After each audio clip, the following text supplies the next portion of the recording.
Hey, Okay. what's up? All right, welcome, welcome. Good to see you. You're settled. How are you, Yeah. Father Hyverson? How are I you am doing? doing well. I'm doing well, thank you. I'm doing well. So how you Welcome, doing? welcome. You know what? I'm doing very well as well. I'm doing very well. The last time we met, I think Hmm. we set a world record. We were on a Spirit Airlines traveling from Fort Lauderdale, Yes. and we did a podcast on Haiti. It was more Hmm. historical, looking at it on a historical basis, Hmm. and so it was audio. So nobody, while we had your picture, nobody actually got a chance to see you. So today, so this is the first time you are joining the podcast live. So I was so, so and I have been talking about the podcast. I actually did a 3 to 6 minutes short video news Hmm. commentary, Okay. breaking news commentary about Haiti and some of what you have shared with us at the Neoliberal. Hmm. But let me do the official welcome. Welcome to another episode of the Neoliberal Podcast. I'm Renaldo McKenzie, the creator and host of this dynamic program. And as mentioned, we have with us Father Hyvenson Joseph, the scholar, the author, the academic, the professor, someone who has become a very good friend of mine and a commentator on the Neoliberal Round and the neoliberal.com. But we are happy to have you, sir. Welcome, Father Hyverson. Well, thank you, sir. Thank you, sir. Thank you. You're so kind for the introduction, for the words of welcoming. And I'm so happy to be with you here again to talk about the great nation of Haiti and all the turmoil that Haiti is going through at this time. And I have to thank you also for this opportunity, not only to give that, to provide me the platform to share my knowledge firsthand, but also to have other people to expose the truth of Haiti to your audience and other people wants to hear the news firsthand. Okay, great. That's yes, definitely. And that's really this is a good opportunity. And I'm happy I got a chance to speak with you about Haiti because I learned some more things that we didn't learn in the news in terms of what's going on in what's going on in Haiti as it relates to the prison break. But before that, some time ago, I shared an article and it was about the prison break. And by the way, let me apologize. Let me officially apologize. Earlier, I revealed a podcast, and you heard me saying prison outbreak. I was reading from a teleprompter, and it had prison outbreak. And after we completed the episode, I realized, wait, it's not a prison outbreak; it's a prison break. Um, that they had in Haiti. So there was a prison break. But in a sense, it's a prison outbreak because, well, you know what? I'm gonna let you let us know let me know what's going on. Because actually, um, I read a story earlier from on Twitter, and let me see if I could find that Twitter page Mhm. about. Oh, I'm sorry about that. I was reading Twitter earlier, and on Twitter, I am going to try and find. There was something that was trending about. Mhm. I'm going to close this. About what really happened in Haiti, what led to the Mhm. prison break. So I would like you to give me because when I spoke with you, there are three things I want to get to talk to you about as it relates to the prison break. What led to the prison break? Because I know Mhm. you had alluded to the fact that the Mhm. police is in turmoil because the police chief Mhm. is said to have some kind of associations with the gangs that Mhm. led to the prison break, and that there was a protest by the police in Haiti as it Mhm. relates to the prison break. Mhm. So I wanted, but there are reports from other news sources that says that the gangs had launched a protest against the police Mhm. as a way to distract the police. So the gangs were distracting the police. Mhm. So while the gangs were distracting the police, then Mhm. there was another crew that set of gangs that was freeing the prisoners. Mhm. So I'm not sure if so. Give us some more insight as to what's going on in terms of the prison break Okay. and early and you also said that 80% of the prisoners escaped. And what's this? What's the situation? That I think it's almost on it's almost 98%. Wait, hold on. 98%. So I was wrong. I had reported that 80% of the prisoners had escaped, but it's 98%. 98%. Okay. It's like they have around there are two major prisons. The two major prisons of the nations got broken into, got invaded by gangs and freed all the prisoners. The one who left, I think there's a few out of one of them has 3,900 prisoners, and then there was only 3,900, almost 4,000. Only 80 or 90 left out of, like, and only 80, like maybe 3,800 has gone. So 98%, and the other one, they opened that up and everybody escaped in Quadebouquet, I think. So the two major prisons of the nations got invaded by the gangs, and all the prisoners are freed. Okay, but to talk about the prison invasion of Haiti, there are three things I need to kind of like make a correlation, kind of like to theirs. First of all, there are the assassination of the last president, Jovenelle Moise. That this is the first time that the investigation has kicked in. So they started to do something about it. So they have made some progress and indicted some people, arrested some people, and then they put them in prisons until they can have like a trial, like they can come before the judge about this. So they have the first portion of it. The prosecutor, like how do you call that over here? We call it commissaire du gouvernement. The state prosecutor kind of like went after those guys. So there are a few of them that's been indicted and then put in prison, waited for the judge, and they go after other ones. So that's number one. So there are many. So let me understand what you're saying clearly. So what you're trying, some of the people who escaped from prison were people who were arrested and jailed and waiting prosecution, as it relates to people who were accused of assassinating the former president, President Jovenelle. Correct. Okay. The only one that stayed in the prison that didn't leave is just the 16 Colombians. 18 or 16 Colombians, because they're afraid that, because you know what, it's a black nation, so they stand out. So if they run away, the population might lynch them.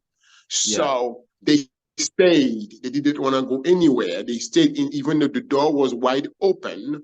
So they stayed in the prison by fear on the population. They might be lynched because they know all of them, because they know their faces and stuff like that. So they stayed in a couple of other ones that for some reason, because of moral issues or whatever the case may be. So only 98 stayed out of 4,000, around 4,000. Yeah. Now that's one thing.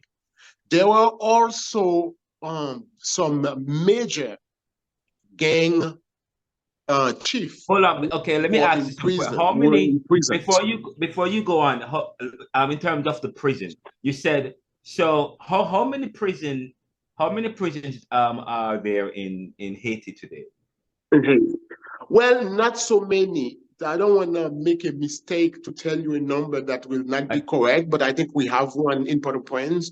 We have one in Quadebouquet. I think we might have one in every major, because Haiti has 11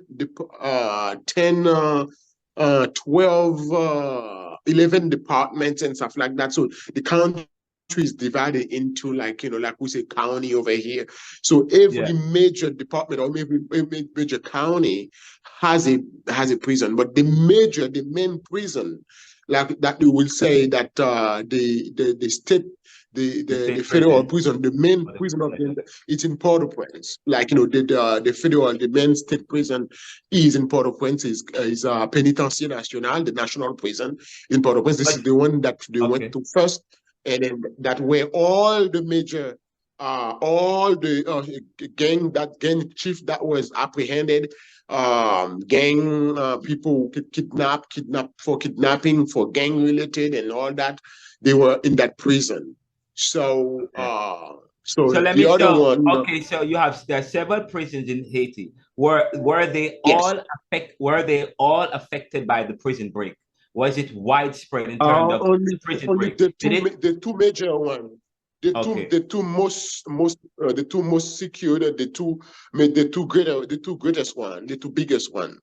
Okay. So the other ones they have like maybe a significant number of people, and they may not have like high profile, you know, criminals in them. So okay, so the main yes. prison, the one in Port-au-Prince, which probably house what, about 80% of all prisoners in Haiti?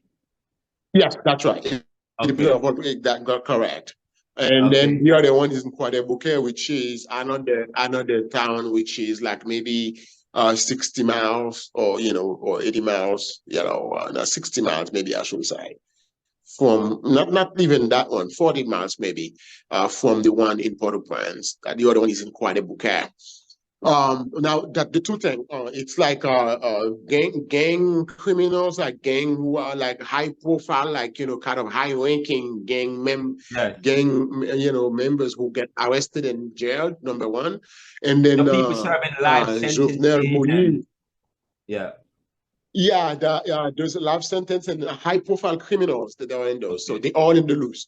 But now the third thing was, I think Izo, which is the chef, one of the Izo, that's the name of one of the high rank gang chief. I mean, you know, in Haiti, he said that he was gonna free all of them. He was gonna free all prisoners. He was gonna be what? He didn't give a date, but he said that he will be going to the prison to free everybody. He said that he will do that. And then on the night of the 3rd of March, Saturday night to Sunday, and he did that. He actually did. I mean, nobody knows, I mean, how, but he did So go you're and saying that freed everyone. the gangs are taking responsibility for this prison break, and in fact they announced, and they went Yes. as far as to announce the prison break. Yeah, he did announce. He said that he will be someday will be coming, not in the short future. I will come and liberate everyone. He said he will put everybody out. Okay, and that's what's in the So one of the gang chiefs, one of the major gang chiefs. Yeah, one of the notorious gang chief. Yes, notorious gang chief. And after the prison break, he came and make a video. I mean, I will send that video to you, where with a sledgehammer, he said that I did break the prison with this. So he showed a sledgehammer that he did it with his people. And so this is not something light. This is something that really they did, and they were doing it and did it. So with complete of course, because I don't think that a gang could be so comfortable, announce that it will be breaking, it will be like invading a prison, the main jail of a nation, and then with maybe a little resistance, not much, not a lot of resistance at all, and then like he did, let everybody, you know, freed everybody from the jail. So all these people are on the loose until now. They haven't got it. Nobody else has been caught and returned yet. So they declare like emergency like you know, state of emergency in Haiti now because of this, but there is nothing has been done or nothing has been said for this. All those criminals, like, you know, kidnappers, you know, rapists, and all that.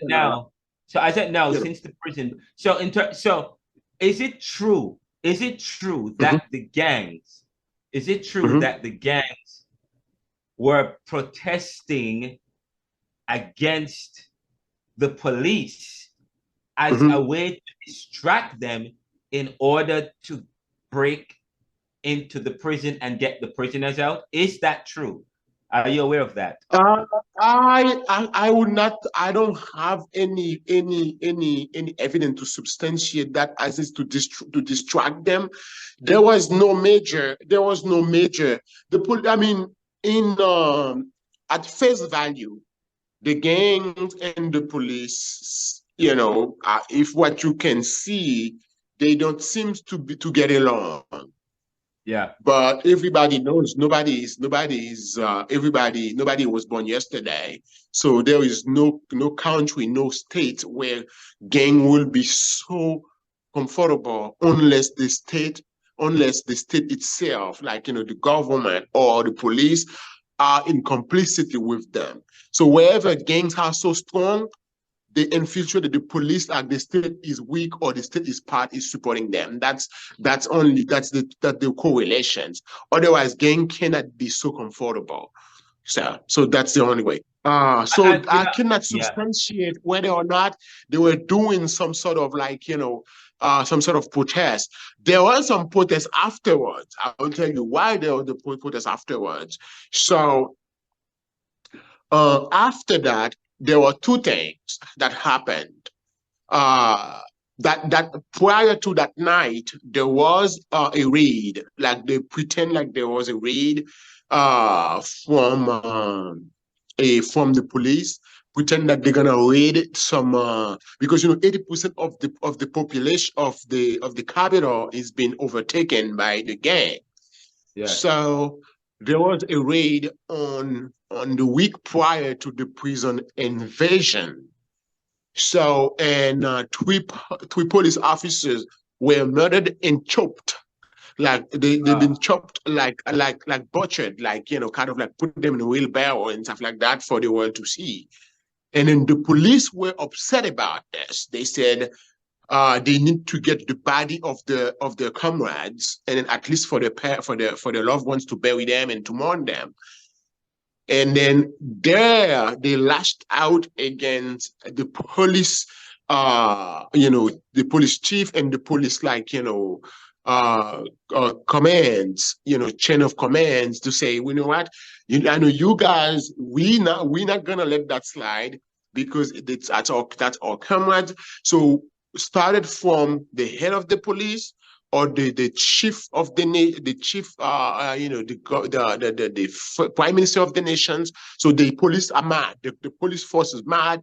So they launch a rebellion against, saying that they will revenge or they will kind of like find the body of their own comrades. So in the meantime, Ariel Henri was in Kenya, in Nairobi, to sign an agreement for them to release the deployment of 1,000 police officers to come into Haiti to help fight the gang.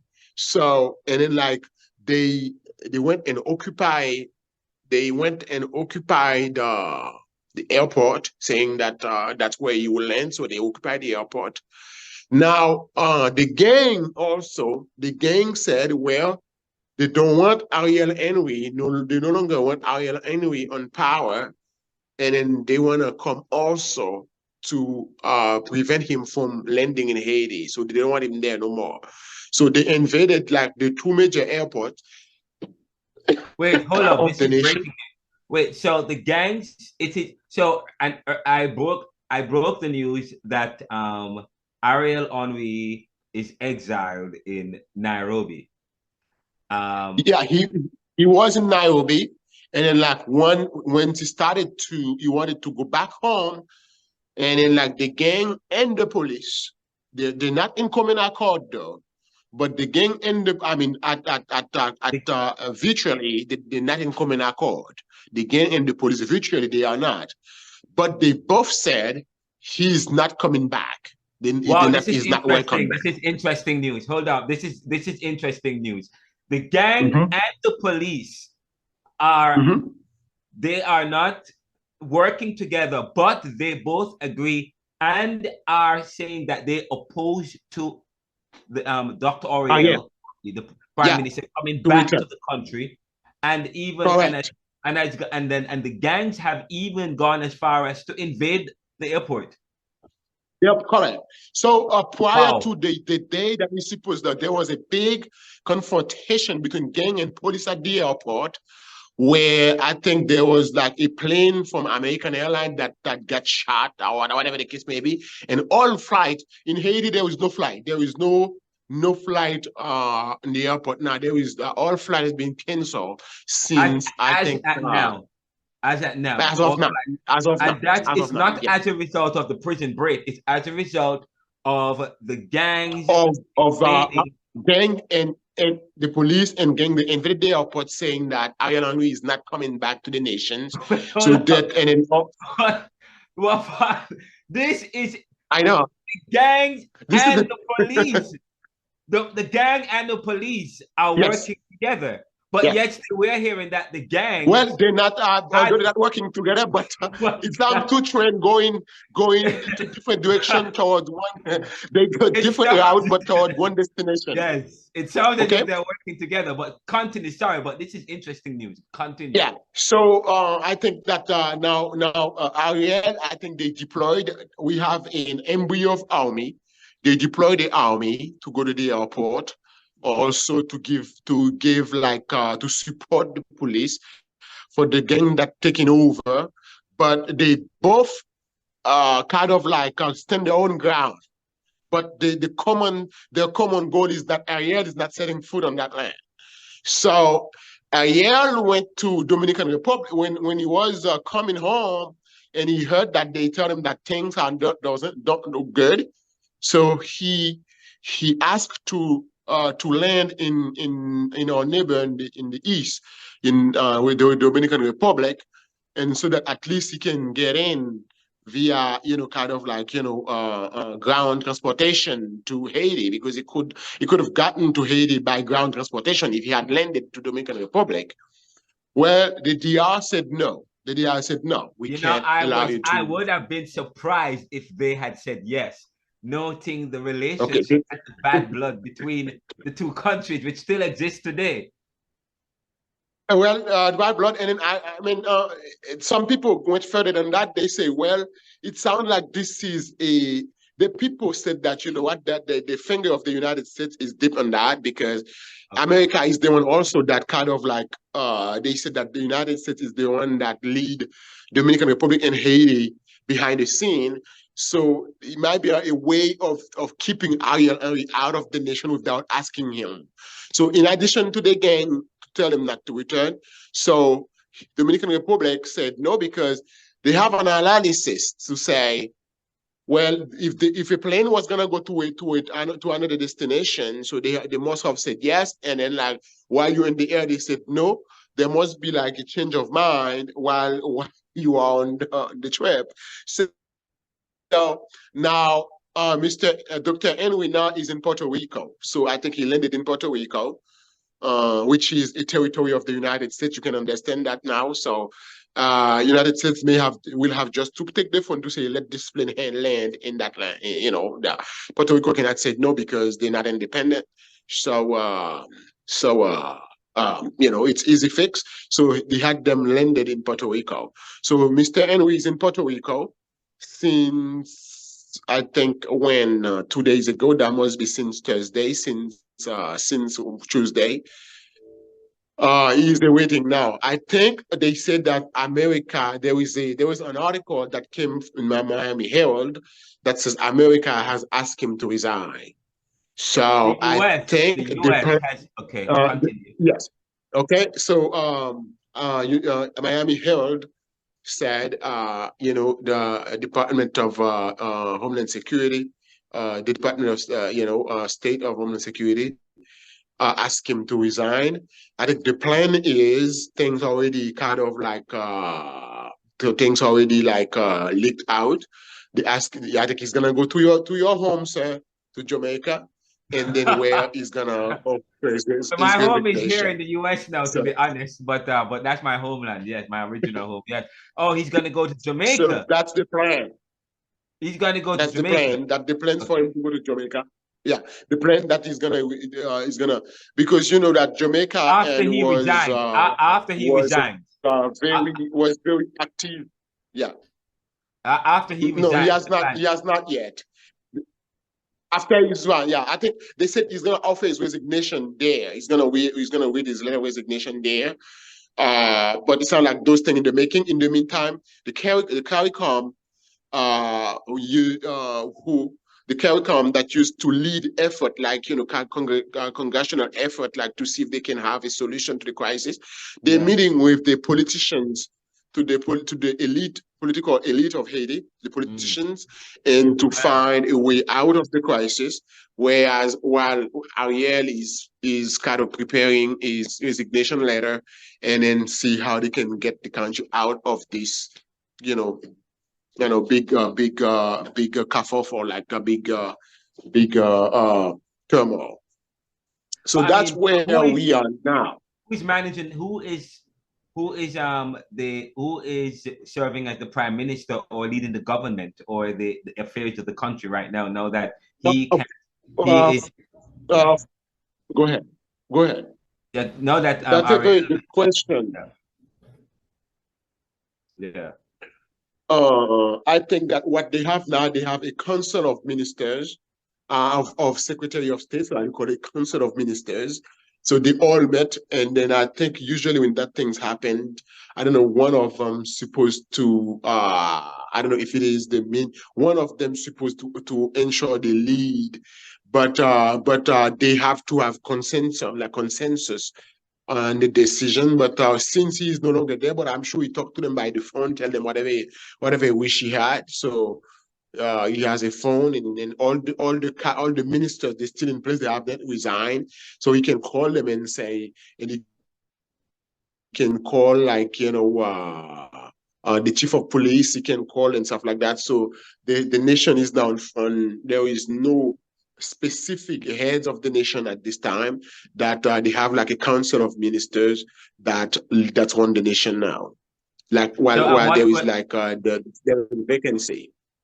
In terms of the airport, is it still under siege by the police and the gangs, or because yes, the airport is still, there is standoff. There is still a standoff at the airport. I think, as far as I know, that there is no plane is landing in Haiti at this time. Okay. So they still on the watch, so that Ariel want to get set foot with that lane in Port-au-Prince, nor Cap Haitian, where the two major airports that have international flights, in Haiti. So that's where things are. I think like they're discussing his fate at this time, and waiting to hear what will be the next move. Yeah, after when he resigns, the next thing will be what will be the next step. I think what needs to happen is for CARICOM and the heads of government in CARICOM come together and work with the ministerial the ministerial council in Haiti to get together a steering committee to lead to the formation of a government and then towards an election, because I think that's what the people want. That would also help to instill some amount of pride within the Haitians. But the thing, but with all that's going on, I mean, I asked the question, can there be a Haitian-led solution? Can there be a Haitian-led solution? But before I ask you that question, I wrap up. I have I could go ahead. Go ahead. Yeah. Well, that's a great question, because all other solutions have failed in the past. Because it sounds like they learn their mistakes. All other foreign-made or foreign-suggested solutions have failed in the past. So, and they realize that only one thing they haven't tried is an Haitian solution. But now the CARICOM is meeting with the opposition leaders, because Ariel was very unpopular. So everybody, kind of the entire nation was against him. He was against the entire nations. So now I think there is like this called meeting, emergency called meeting, that's being done now since last night. I don't know where it is, if it is in Haiti or outside of Haiti, but all the opposition leaders, political leaders, they were called into a session, like, in emergency. And I think that I don't think that they've been out of that meeting yet for a possible solution.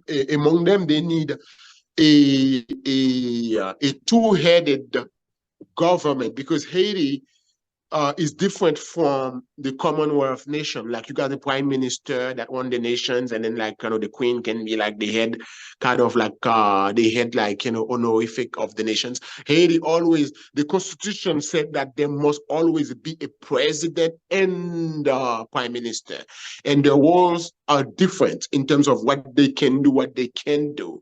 But United States tend to push for one to do both, but it never worked. It never worked. It never worked.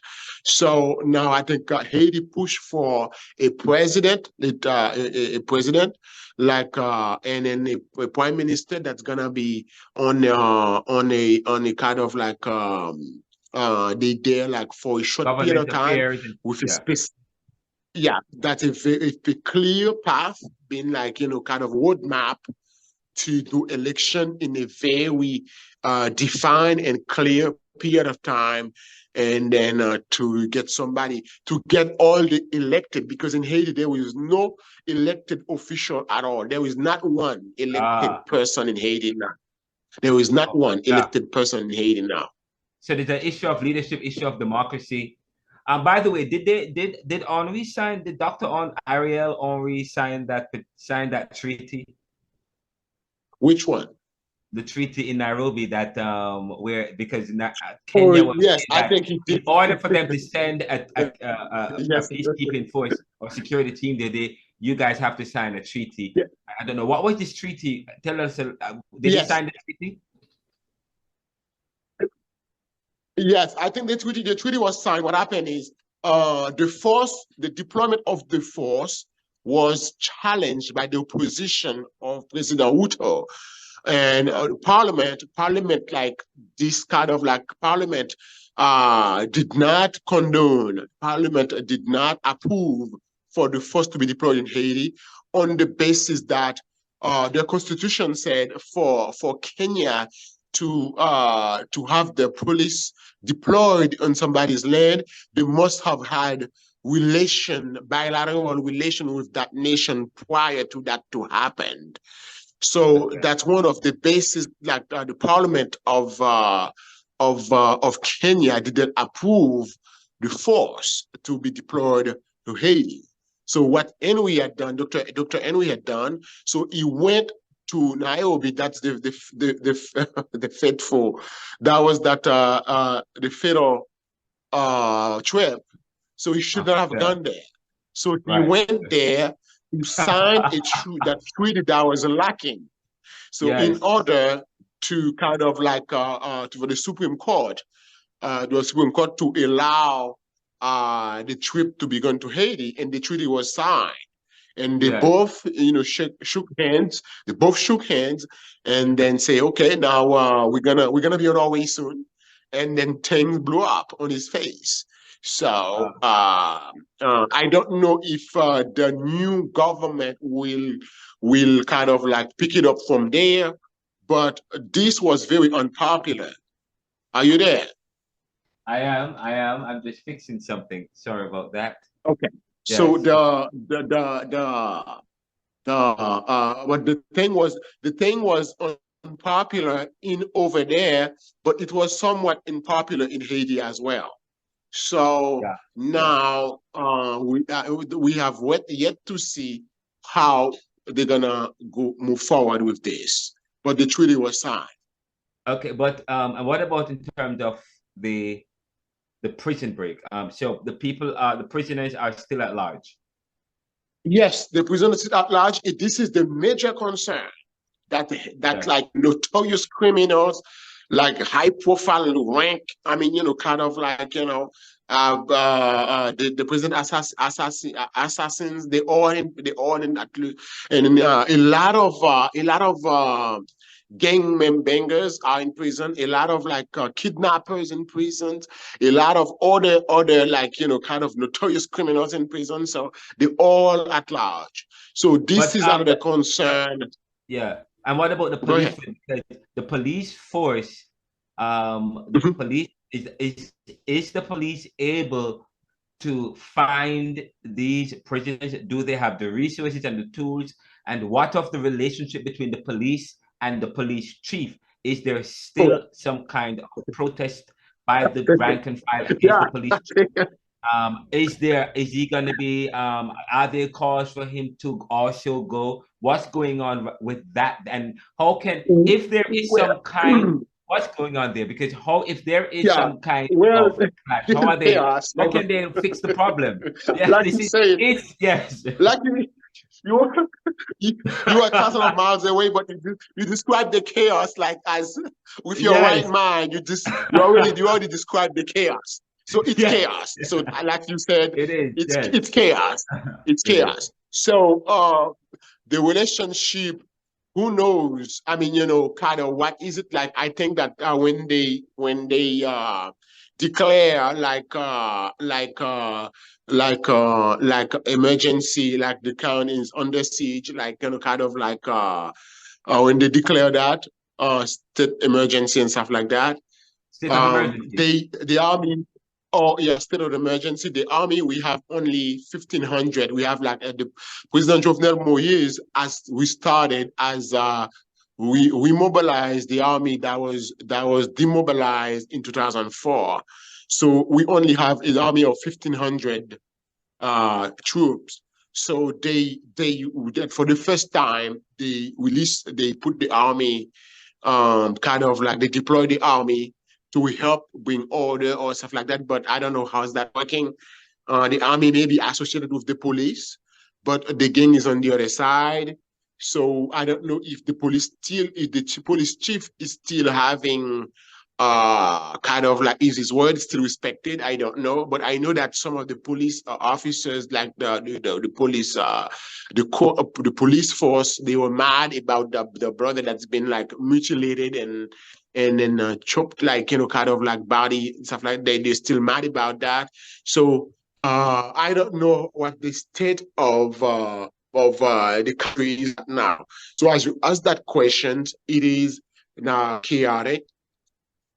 I heard in the north that I saw from social media there was a group of maybe 50, maybe 60 or 100 prisoners, but those are people who stole, like, you know what, like maybe a chicken, or people who maybe stole Okay. like maybe a goat, like Petty crimes. yeah, petty things, petty crimes. Those Yeah. are the people, those people that they caught, maybe they don't know where, they have nowhere to go and stuff like that. So they round them up and they lay on the ground. I don't know if they got them into the closest prison in this county where they were located. I don't know what happened to them, but that's all. But all the thousands, all of other ones, they don't know where they're about, Yeah. and they're still at large. So the major criminals, they all are at large. Those who are gang members, they return to the gang, to the rings. And then, you know, the assassins of Jovenelle Moise, they gone, they go with their families. I don't know. So this is what the situation is like in Haiti at this point. So now you can imagine now why all the airline cut, kind of like, and cancel all their flights, and people kind of like trying to run home and to avoid, like, you know, the kind of a situations that gotten worse from what has always been. So Yeah. that's where things are. Wow, it's quite sticky. It's the situation in Haiti is quite interesting. And by the way, as you say, it's quite chaotic. And I said the title of the episode is that the crisis in Haiti deepens. Um, uh, and just, you know, one of the questions I had for you, you know, it's quite clear and apparent that Haiti needs a peacekeeping force. So I know that Kenya, they just signed a peacekeeping mission. Signed a treaty to allow for that. Do you think that's going to happen? Does that signature carries any weight since he is no longer he's no longer, he has to now resign. In fact, he cannot even step foot on the country. So what way is this treaty if he is being removed from office, let alone the fact that he's an installed prime minister? Does he have any authority to sign a treaty, let alone? Okay. So there's a lot going on here. And now, not only that, it's clearly, Haiti needs a peacekeeping mission. I know many people are against the US leading a mission there, but probably with what's going on in Haiti now, it is as if you guys need intervention. Haiti needs intervention. Right. Oh, well, that's another debate, but I can say a few things about this. Yeah. Now, as we are now, you and I, we kind of usually go in deeply into things, kind of go beyond what we see. Well, let's say that these problems can be solved by Haitians. Okay. These problems, I don't think that Haiti, like only a peacekeeping force, can restore order in Haiti at this time. The chaos that we have now, it's a man-made chaos. It's something that is calculated and designed for it to be this way. And then if it is made, it can also be fixed. Okay. So, to be honest with you, without pointing finger at no one, the police of Haiti, the police and the army, and together, if they got the tools, like the equipments, the materials, and all they need, they can control. They can contain this. Okay. But the problem is there is no political will to get that done. So that's why they put Henri, and we never wanted to get that fixed. Okay. He pretended he needed, but I don't think he wanted to stay in power. That's what he wanted to do. He wanted to stay in power. But let me tell you what happened. All the gangs. Yeah. 5 years ago, there were 5 years ago. Or 6 years ago, there were no gangs as the way they were now. So in 2 years, the country was flooded with those guns. Yeah. And all those military assault weapons come from the United States. Yeah. Yeah. They come from here via containers, and then they come from via the Dominican Republic also. They all come from the United States, all these guns. So you're going to tell me that all these guns are going to Haiti, and FBI doesn't know about it, CIA don't know about it, America doesn't know about it? So you think that Miami is 1 hour away from Port-au-Prince, so that all these guns, like those weapons, like military weapons, going to Haiti, and America is not aware of that?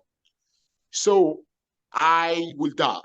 So number one, that's one of the things that I am, that's the question number one. Number two, the people who own those guns, they're just barefooted, or they only have a single flip-flops in their, they are destitute.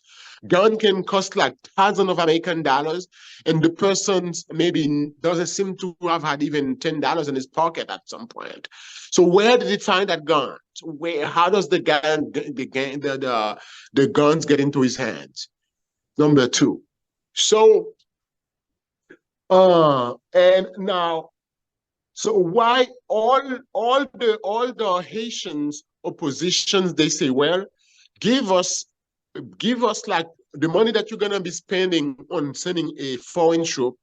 Why don't you invest it in the police to recruit more, to have to recruit more and more army, officers and stuff like that, because you only need 3 months to have to get someone ready, as military or police officers to take care of this kind of thing.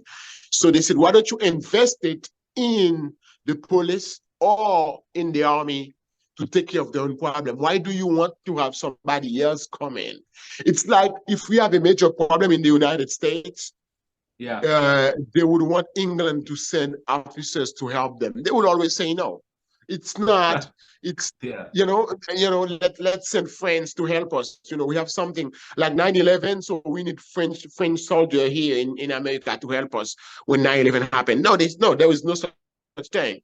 So they will work in and with their resources, and then and take, because they culturally they know their nation, culturally they know their people and stuff like that, and they know how to solve their own problems. So why do America always want to have a foreign force come to Haiti? Why? And history has shown that.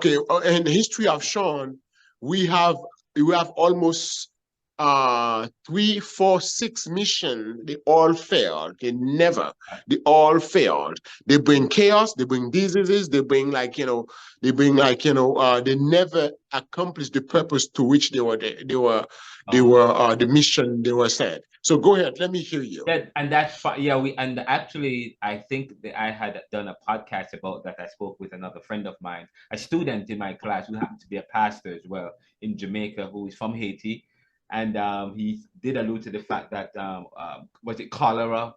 There was accusation of the last time cholera came to Haiti. There was a cholera outbreak in Haiti as a result of the peacekeeping mission.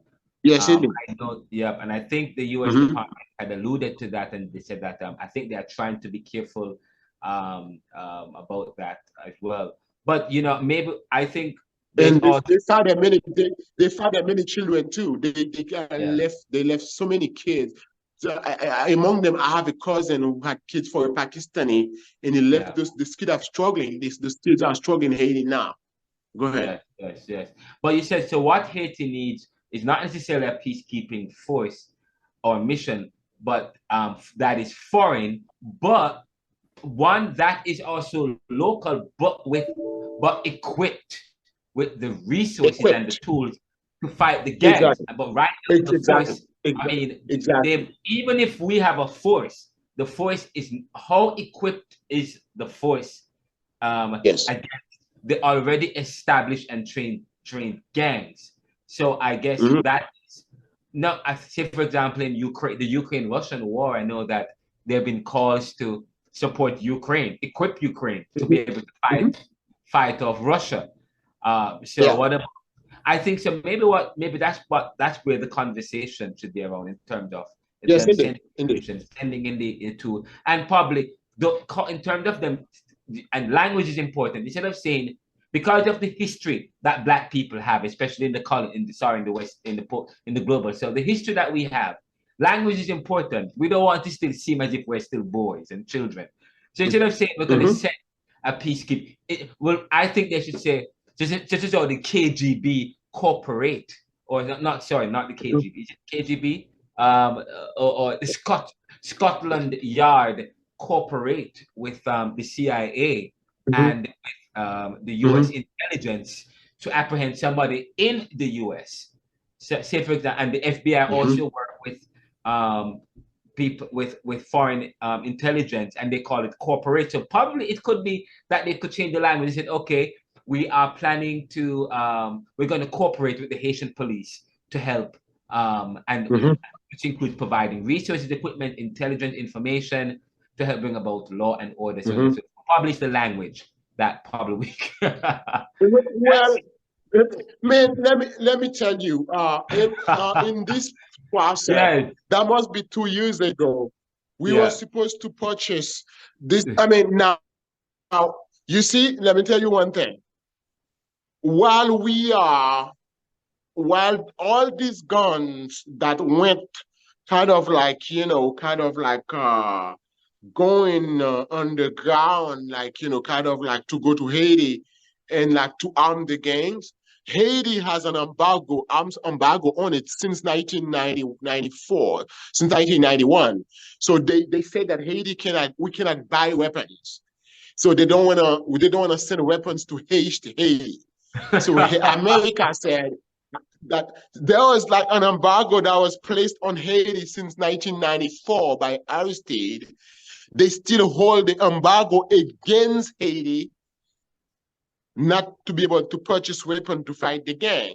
But all these big weapons come in somehow to the gang. So what sense does that make? So we supposed to purchase to shop it to. We had they said that okay, we're gonna purchase weapons. We're not gonna be able to purchase like heavy military weapons. We're gonna buy some Humvees and stuff like that. We ordered Humvees for maybe I don't know how many $1 million Humvees from Canada. It took almost 6 months for the first delivery, stock to arrive in Haiti. Something that when you purchase things with your own money, it's about I'm paying for it, you deliver it for me. So we were allowed to buy some Humvees, like to kind of like to move troops, police troops in Haiti, kind of like transportation armored vehicles. Okay, so we purchased I don't know how many of them. It takes almost a year for us to get what we paid them for.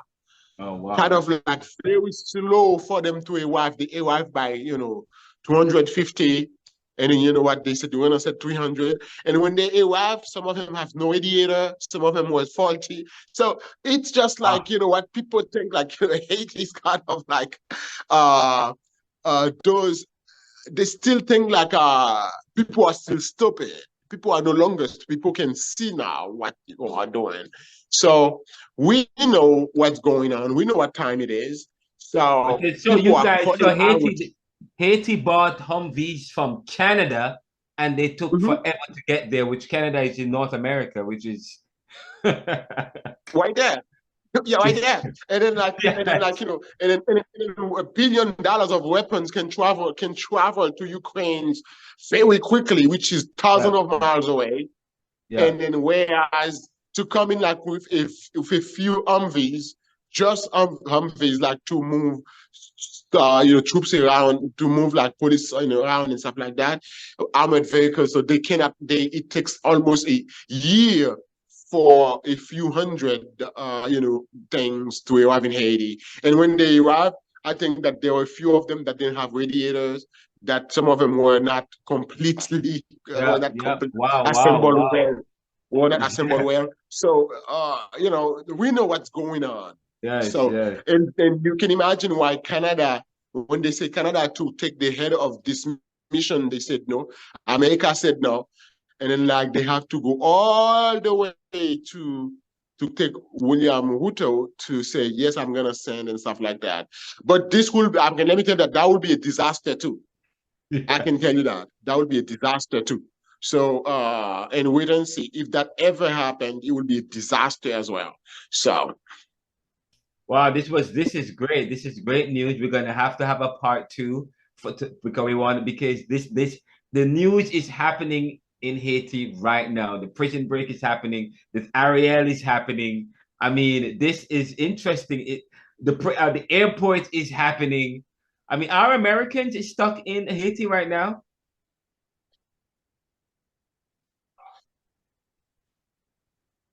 It's under siege. Well, the airport is besieged, yeah.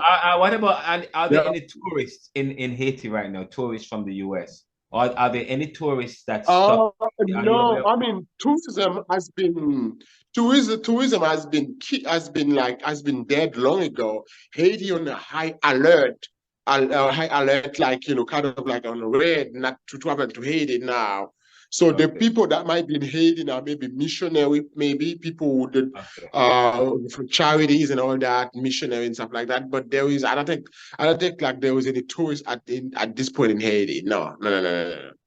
There hasn't been for a while since that crisis where the gang overtaken 80% of the capital. So there is no tourism going on in Haiti at that point. So there was only, in fact, there were only 2 airlines. American Airlines has canceled flight to Haiti a long time ago. There was only Spirit and JetBlue. I think JetBlue has canceled flight from Haiti for quite a while back. That was left only Spirit. Last week, Spirit canceled all its flight. So you may have, I don't know if we have regional flights, like, go to Cuba or What to about Puerto all those Rico. attractions? I saw some beautiful, picturesque attractions and images and hotels. Haiti doesn't have that anymore. Yeah, they there, So but how are there's they? nobody in them. There's So nobody in are they? them, and So they are vacant. Not they're not making any they money are off. vacant. Yeah, all these that Oh, are vacant, like those nice hotel, like those places and stuff like that. They may be having, if there will be any kind of like official like delegations from the U.S. that they're gonna stay in those places and stuff like that. But as far as tourists there, I don't think so. So they're just waiting for the crisis to be resolved, and so that those things can take resume, activities can resume. because no, they have a So and they you can have not. imagine. Yeah, Go ahead. they have not lifted the state of emergency. No, no, no. Haiti is on the high, kind of like a no, kind of like the highest, like the most, kind of like the highest, like alert, like alert, kind of like No fly thing, zone. like Kind of. warning, Yeah. Okay. warning, like to about Haiti now. I'm sure. Yeah. Oh wow, wow. This is Well, I quite. think it was a pleasure that time. The hour is already just Yes. the hours And just flew away. So I have I my really, really I'm gonna wrap up. I go have ahead. one more thing we're gonna wrap up in 2 minutes because I just saw the time. As I spoke with you earlier, you Mhm, at one moment you appeared emotional as you were talking about Haiti. mhm. When you talk, was that happening for you? Well, that's you. Sometimes it's your homeland. You know Yeah, how we are attached with our place or yeah. birthplace. And this thing and these things when they hit me, they hit home. I mean, they kind of like you, although that you hear, but the fact that all these things are happening in your own homeland, it doesn't feel good, doesn't sit right with you. So it's something that you live every day, despite the fact you have everything here, you have your fridge full of food, you have everything you need over here, but still you're not in peace because of what your brothers and your sisters and your fellow citizens going through at home. Wow. Yes. I am. It's quite interesting. If I were to ask you, will Haiti ever, will there ever be a day where Haiti, where stability and democracy is restored to Haiti? Well, Haiti, as you know, if you know the story of Haiti, we always accomplish big things. Yes. Haiti now, it's a matter of when, but Haiti will overcome. So I know that they were all the conspiracy on Haiti is big. All the hands that are weighing on Haiti, they are powerful. All those people who are conspiring against Haiti, they are powerful. But Haiti will prevail over everybody. So Haiti, it's a matter of when, because we, as in Haiti, we never accept to live on our knees. We rather die standing. So they may find ways because they have money, they have power to kind of try to keep us in that mess. But there will be a time Haiti will surprise the world again, the same way we have done so in the early, kind of like 18th, 19th century, when 19th century, early 19th century, when we declared independence from France, after so many years of being like, in bondage and slavery. So Haiti is being punished for that. They all got together, France, England, United States, Canada, Germany, they all got together and they put their hands and then kind of they put their foot on Haiti's neck, and then to suffocate Haiti. But I can tell you that one of the things that also, if we don't rise from them, but Africa is risen now. Africa is being redressed now. Africa is coming along, and then if we won't be able to kind of like to stand back up, or to like they said, like to spread, like, you know, to come back with force. If we don't find a way to just, like, you know, to be reborn from our own ashes, I think with Africa we will rise again. So there is no doubt in my mind that there will be a day that Haiti will thrive again.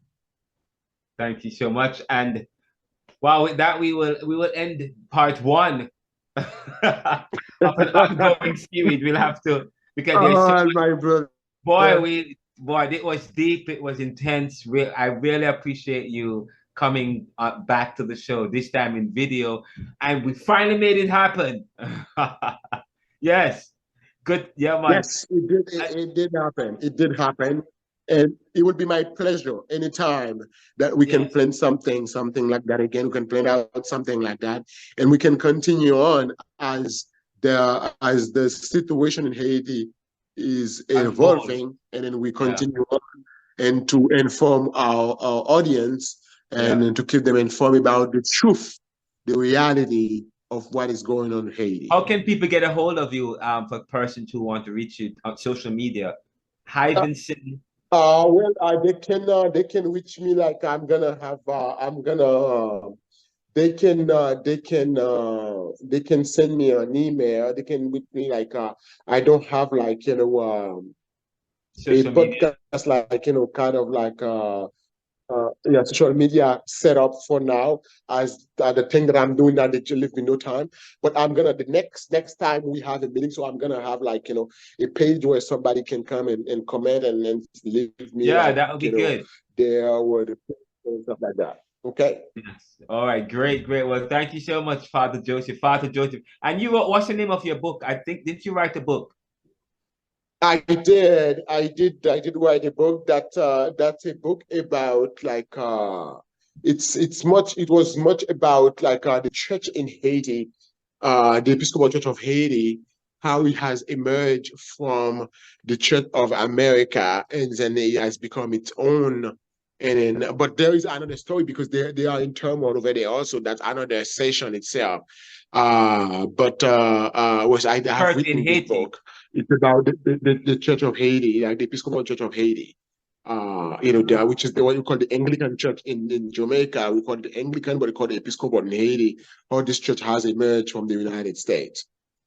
Oh, okay. So that's your book. Well, that's great. How can people get it?